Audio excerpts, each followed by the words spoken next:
Hello ভিয়ান, আসসালামু আলাইকুম। আজকে একটি জরুরি মেসেজ, সেটা হচ্ছে যে আপনারা যারা কন্টেন্ট মনিটাইজেশন পেয়ে গেছেন, আপনাদের প্রতিদিন দুইটা জিনিস চেক করতে হবে যে আপনারা কন্টেন্ট মনিটাইজেশন ধরে রাখতে পারবেন কি না, এবং খুব সাবধানে ফেসবুকে কাজ করতে হবে। তো যেই জিনিসগুলো আপনাদের চেক করতে হবে যে ঠিক আছে কি না, সেই জিনিসগুলো আমি আপনাদের আজকে দেখিয়ে দেবো। আপনারা প্রতিদিন একবার করে হলেও চেক দিবেন। আর যারা কন্টেন্ট মনিটাইজেশন পান নাই, নেক্সট ভিডিওতে দেখাই দিব কিভাবে কাজ করলে আপনারা কন্টেন্ট মনিটাইজেশন পাবেন। তো চলুন, কি জিনিসগুলো আপনাদেরকে অবলম্বন করতে হবে এবং প্রতিদিন চেক করতে হবে। Let's go.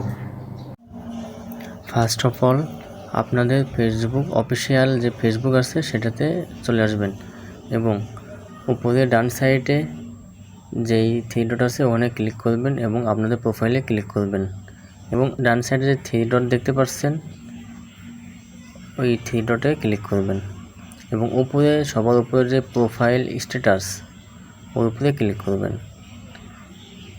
তারপর দেখবেন রিকমেন্ডেশন এবং মনিটাইজেশন এই দুটা অ্যাক্টিভ আছে কিনা একটু চেক করে নেবেন। আমার মার্কেট প্লেসটা সাসপেন্ডেড হয়ে গেছে আমার কিছু ভুলের জন্য, এর জন্য সাসপেন্ডেড হয়ে আছে এবং ব্যাক চলে আসবেন।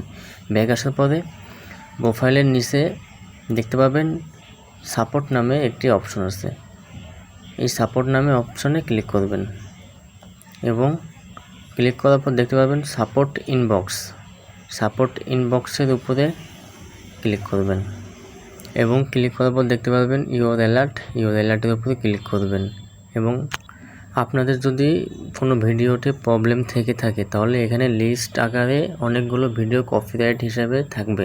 আর যদি দেখতে পান এখানে কোনো ভিডিও লিস্ট নেই তাহলে ভাববেন আপনার প্রোফাইলে বা পেজে কোনো সমস্যা নেই। তো সাবধানতার সাথে কাজ করে যাবেন।